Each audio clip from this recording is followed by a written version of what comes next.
회장님 전문 배우 박근영은 젊은 시절 서구적인 외모로 노름꾼, 바람둥이, 나쁜 남자 역할을 많이 맡았었습니다. 하지만 극중 역할과는 달리 그는 아내 사랑꾼으로도 유명한데요. 그런 그에게 어느 날 청천벽력과 같은 일이 벌어집니다. 그에게는 어떤 일이 있었던 것일까요? 60년 가까이 시간이 흐르도록 1년 이상 쉰 적 없이 꾸준히 수백 편의 작품에 출연한 박근영은 난 연기가 제일 좋다. 내가 하고 싶은 일을 하고 있는데 나처럼 행복한 사람이 어디 있겠나라고 이야기하는 인물입니다. 그런 그가 처음 연기를 시작했던 것은 고등학교 연극 경연대회였습니다. 1958년부터 시작된 그의 연기 인생인데요. 충무로에 있는 유명한 배우 양성소에서 연기를 시작했습니다. 당시 연기 전문대학이 2년제밖에 없어서 종합대학은 나중에 생긴다는 이야기에 학원에서 먼저 공부를 했습니다. 지금의 명동예술극장 근처에서 연극단체에 들어가 끊임없이 연극을 했습니다. 대학교에 가서도 연극을 했고 이에 그는 자신이 우리나라 연극사 발전 한가운데 서 있었다는 자부심이 있습니다.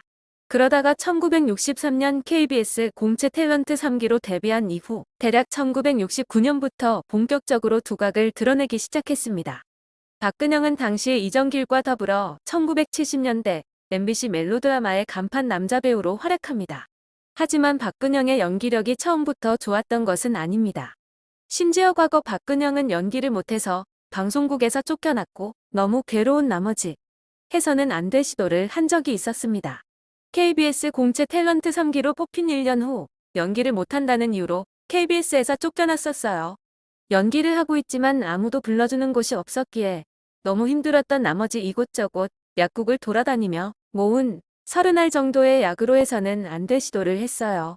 다행히 그것을 토하는 바람에 목숨을 건졌지만 여기는 내가 있을 곳이 아니구나 라는 생각에 낙향을 했죠. 그러다가 박근영은 지금의 아내를 만나게 되었고 아내 집안의 반대로 힘들어하던 중 동료 이효영으로부터 엽서 한 장을 받게 됩니다. 같이 연극을 하자는 제안이었는데요. 결국 박근영은 화려한 TV 탤런트의 꿈을 접고 연극 무대에서 다시 시작을 하게 됩니다. 이후 박근영은 많은 명배우들의 멘토로 삼을 만큼 뛰어난 연기력을 인정받게 되는데요. 그만큼 그는 버릇없거나 연기 못하는 후배에게 일침을 가하는 무서운 선배로도 통합니다. 박근영은 스타병에 걸린 젊은 배우들을 지칭하며 촬영에 들어가면 스탠바이가 들어가면 갑자기 감정을 잡겠다고 하는 후배들이 있어요. 우리는 그 배우가 감정을 잡을 때까지 멍하니 기다려요. 그리고는 잠시 뒤 그저 눈물을 흘리는 게 전부죠. 우리끼리 이런 똥배우랑 연기를 해야 하느냐라고 말한 기억이 나요라고 말한 바 있습니다.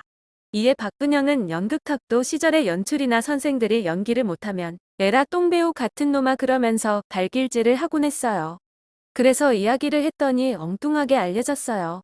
배우가 연기를 잘한다 못한다는 건 말이 안 돼요. 대신 역할에 대해 성공했다 실패했다 그런 걸 이야기해야 하죠라고 해명했습니다. 그렇다면 똥배우가 아닌 박근영이 애정을 갖고 눈여겨보는 그리고 인정하는 배우는 과연 누구일까요? 과거 부녀로 호흡을 맞췄던 칸의 여왕 전도연인데요. 이러한 전도연도 사실 박근영에게 호되게 혼났던 인물 중 한 명입니다. 전도연 씨와 지난 1996년 드라마 사랑할 때까지를 함께 출연했어요. 그 당시 전도연 씨는 감정의 변화도 별로 없었고 연기도 어색해 화를 많이 냈어요. 이에 전도연 씨가 많이 울었죠. 제가 너만 가지고 있는 독창성 있는 연기를 가져라 라고 조언하며 가르쳤어요. 전도연 씨는 혼도 나고 많이 울었지만 정말 똑똑해서 나날이 발전하더라고요. 하지만 박근영이 모든 사람들에게 그렇게 엄한 것만은 아니라고 합니다. 연기력이 좋고 나쁜 것과는 별개로 연기자로서 자세가 훌륭하고 열심히 노력하는 후배들에 대해서는 칭찬을 아끼지 않는다고 하죠. 예를 들어 차인표에 대해서는 대본이 걸레가 되도록 연습하는 모습과 인간적인 매력이 훌륭하다며 칭찬하기도 했으며 반대로 연기는 안 하고 광고만 찍는 원빈에 대해서는 안타까운 후배라고 평가하기도 했습니다. 또한 조민수를 두고는 전도연과 비교하며 칭찬하기도 했습니다. 전도연 씨와 지난 1996년 드라마 사랑할 때까지를 함께 출연했어요. 그 당시 전도연 씨는 감정의 변화도 별로 없었고 연기도 어색해 화를 많이 냈어요. 이에 전도연 씨가 많이 울었죠. 제가 너만 가지고 있는 독창성 있는 연기를 가져라 라고 조언하며 가르쳤어요. 전도연 씨는 혼도 나고 많이 울었지만 정말 똑똑해서 나날이 발전하더라고요. 또 박근영은 이상적인 선배로 자신을 뽑은 조민수에 대해서는 전도연 씨가 악발이었다면 조민수 씨는 여우로 정반대 스타일이에요. 내 옆에 붙어서 가르쳐달라고 졸랐죠. 영특했어요. 금방 알아듣고 바로 실천하더라고요 라고 전했습니다. 박근영은 배우로서 선배인 이순재를 라이벌로 생각하고 있다고 하는데요. 강한 인상을 지닌 자신에 비해 선한 인상을 가지고 계신 덕분에 배역운이 너무 많다며 부러워하기도 합니다. 박근영의 아들과 손자도 연기자의 길을 걷고 있습니다.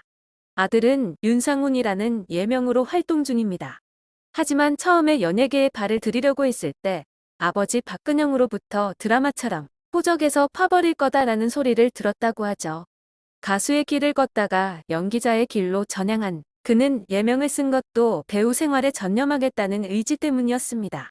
연기자에게 어울리는 다름하기 좋은 이름을 찾다가 성을 바꿨어요. 아버지의 아들이 아닌 척하고 싶기도 했고요. 가장 큰 손자인 박승재가 연예계에 데뷔한다고 했을 때는 아들 윤상훈에게 호적에서 파버린다고 호통쳤을 때와는 달리 흔쾌히 찬성했다고 합니다. 그 이유에 대해 박근영은 손자 박승재는 180cm가 훌쩍 넘는 키에 준수한 외모를 지녔기 때문이라고 덧붙이기도 했죠. 카리스마 넘치는 모습으로 일관하다가도 한순간 그를 풀어지게 하는 인물이 있는데요. 바로 그의 아내입니다.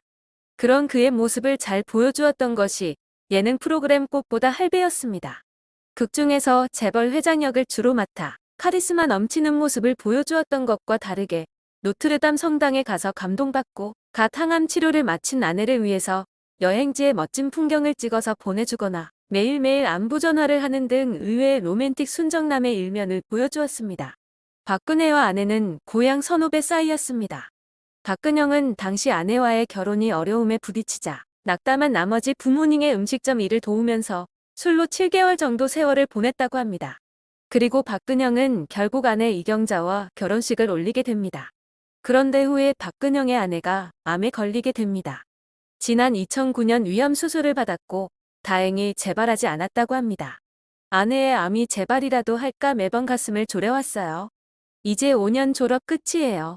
아내는 암 진단을 받고 이틀 뒤 바로 수술을 받았어요. 수술실에 들어가는 아내에게 당신 세상 떠나면 나도 따라갈 것이란 말을 했어요. 나이 먹은 후 혼자 산다는 것은 상상도 못하겠어요. 박근영은 이렇게 암 수술을 받으려는 아내에게 큰 힘이 되어 주었습니다. 그런데 박근영 또한 누구에게도 밝히지 않고 투병을 하기도 했습니다. 영화 촬영 중 폐렴에 걸렸던 것인데요. 그가 출연했던 영화 장수상회에서 놀이기구를 타는 장면이 있었습니다.